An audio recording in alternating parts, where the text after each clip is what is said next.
Okay, welcome back. The market is down, 17 points, 17,600 is where we find ourselves at. N. Jayakumar is Managing Director at Prime Securities. Has seen many such episodes in the market over the last 20, 25 years or so, maybe more. Jakes, great to have you with us here. Appreciate your time. Thank you. How are you viewing this? Because there is so much opinion and so much heated debate about what is the impact of the troubles at Adani Group. Is it going to be limited to the group, or will it continue to fester and kind of feed through and seep through to the rest of the market as well? Let's start there. What are your thoughts? So for starters, let me say that, India clearly needs risk-taking. It needs capital formation. It needs the animal spirits to be back, because I think private sector capex has been going through significant degrowth over a period of time. And really speaking, the government has had to sort of shoulder the entire, the infra push, the capital expenditure, if you will, the entire growth in capital expenditure has come through the government space, the government sector. So from that point of view, I think private sector needs, I would say, the kind of entrepreneurial zeal and zest that the Adani Group has, execution, taking on as much as they are doing. And therefore, I actually wish them all the luck from an India standpoint. This has nothing to do with equity valuations. This has nothing to do with fundraising. Financing and capital structure are completely different. Capital formation and creation of capital assets is a completely different subject altogether. The way I would look at it is, of course, we need this kind of entrepreneurial zeal and zest. And my own assessment is that maybe at a particular price, the offering didn't go through. My own sense is that at a different price level, maybe they will raise money. And I have no doubt, just having seen the way the group they respond very quick to market, stimuli and market feedback. And while I'm one who believes that, Hindenburg is no SEBI or no regulator for whom we must sit and put out these responses. I mean, that's not the court of, where you need to answer kind of thing. That's not the case. But I think to the extent that they have clarified, to the extent that they have done what they have, I mean, it's whether it's adequate or not, that's for investors to determine. I think the reality is that in creating these assets, there are challenges. Equity is required. And maybe the answer lies in determining at what price and what value the equity can be floated. And considering that their ownership levels are very high in many of the Adani Group companies, I'm sure they'll find a level at which maybe the dilution is a little higher, but equity will get raised. I have no doubt about it, especially given the kind of marquee assets that they have in the cement space, ports, etc. There's no reason to believe they wouldn't raise money. Maybe as I said, the aspirations of fundraising were not in consonance with what the market was willing to bear. And that's the reality that you need to face, which I'm sure that any progressive group will realize and move on in life. Jayakumar, so let's talk about some of these marquee assets, right? Adani Ports has fallen from levels of 750 a week back, now down to 475. Ambuja Cement, another one, fallen from levels of 500 to 350. Do any of the Adani Group stocks look attractive to you right now?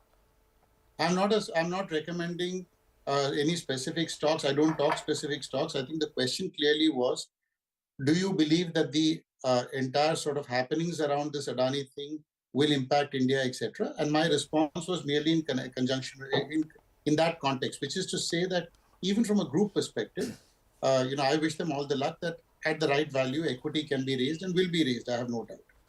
As regards which stock is attractive or otherwise, I'm no one and I don't recommend stocks at all. I don't talk stocks, and I don't wish to go down the path. Of course, when corrections happen, all group stocks fall. Fine. I mean, some may have fallen far more than their fair level. Some may not have. That's a different thing altogether. But I don't think the discussion should be on individual stocks, much as many sort of analysts or speakers on your channel come and talk specific stocks. That's their domain, not mine. Jake, sorry, Jake, you're not sort of putting your. I'm not asking you to put your neck out there. You don't have to do that. But what is your view? You're not giving us a view, and you have a view. So I'm just asking you, what is this? The view, as I said, is very clear. Their port assets, their cement assets, their airport assets, their Okay. So you're saying this sell-off that we're seeing is become excessive now. That's what you're saying. No, I'm not saying. I'm saying that at what price to dilute is a function of market conditions and the investor skittishness not being there. Right now, every group has to determine what they need to in terms of raising money at what valuation. I'm only saying that the assets that they have are visible, are marquee, and are of national interest. That's the limited point I'm making. Yeah, I think there's a fair amount of agreement on that, because these are hard assets. They're visible to the eye, and there's no disputing the fact that there is this airport, there are the power projects. So that I think there's a fair amount of agreement on that. Jakes, hi, Surabhi here. Good talking to you after a gap. I want to sort of pull out away from Adani to the rest of the market, and the market seems to have caught this winter chill, which is not going, even though winter is leaving at least Mumbai. I mean, there's Adani, you can blame it on the rally of 2022, and then there were the nerves before the budget. So many of these events are over and done. Then there's this whole talk of money shifting to China. It's all talk. I just want to get your sense on what's bothering the market, and if you see that changing anytime in the near future. Well, I must tell you that a lot of things are bothering the market. The fact of the matter is that FPI holdings are down to 2008 levels in the market.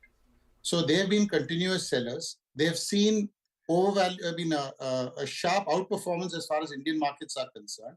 And now they're seeing China responding post-COVID. The Chinese markets are up over 55% from their lows. So clearly money has moved.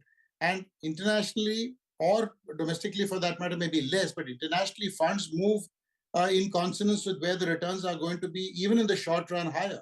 And if there's going to be such a sharp move that you had a 55% move from the bottoms in China, and Indian markets have stagnated or gone down, the outperformance of close to 23-24% of the last 1 year has already been cut down to about 12-13% even in 1 month. That is the Indian market outperformance. If you take Jan 1 of last year up to today, vis-a-vis, let's say, China or some of the other markets in the emerging world. My question, Jakes, is do you see this continuing? Because, I mean, a lot of people argue that, that it's just a tactical shift. Some money shifting to China is understandable. Will the winter continue for India? So the way I see this is that the kind of resilience the Indian markets have shown, the kind of local buying that has supported the Indian markets even during this period of time, leads me to believe that the FPI selling may have climaxed or maybe close to climax, unless, of course, something quite dramatic happens. So especially given that world markets are actually moving higher, even in the short period of time, the degree of outperformance has narrowed. FPI holdings are down to 2008 levels. I, for one, believe that FII flows will restart. Or at least taper off in terms of the selling frenzy. I do believe, on the other hand, that the rupee will weaken or could weaken, given external payment issues and the fact that exports haven't taken off.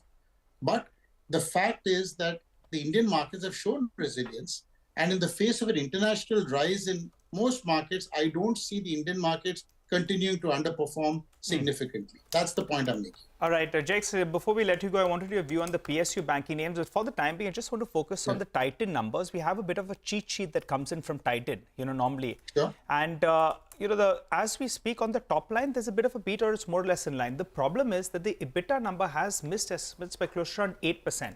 And that's the reason why the stock is down close to around 2% as we speak. Remember, we're working with some bit of a compression on a year-on-year basis. The compression, though, is more than expected. It's come at around 12.2%, and the number we were working with was more than 13.5%. So that explains why that one's getting a little bit of a harder knock. Mangalam will join us in just a bit. But, Jakes, we're talking about the damage on the Adani Group and the collateral damage that's taken place on some of these banking names. The PSU banks in particular, everyone was bracing for the best next maybe 18 months or so. And that seems to be still on course. Would you look to get into some of these names? Valuation-wise, there is some comfort as well out there. Absolutely. I think the PSU banks are a screaming buy. I don't believe, post everything that they have gone through in terms of cleaning up, etc., that if this entire fall has been, which is almost, I would say, about 20% from the peak levels in most of the PSU bank stocks, I think it's just made these stocks 20% cheaper to get in. I have no doubt, and I think it's a table-thumping buy at these levels. And I do not believe they're going to get affected by any one large group's perceived issues that the market may be reacting to. But the fact is that these PSU banks were at the receiving end of a lot of inflows, and maybe that's at the margin tapered off and has created this fall. But I think these are great levels for people to enter, especially the top 2-3 banks in the PSU space. Okay, all right, Jake. It's always good hearing your thoughts. Thanks so much for stopping by and giving us your view. Looking forward to having a little longer chat with you in the coming weeks. Well, let's focus on those numbers then.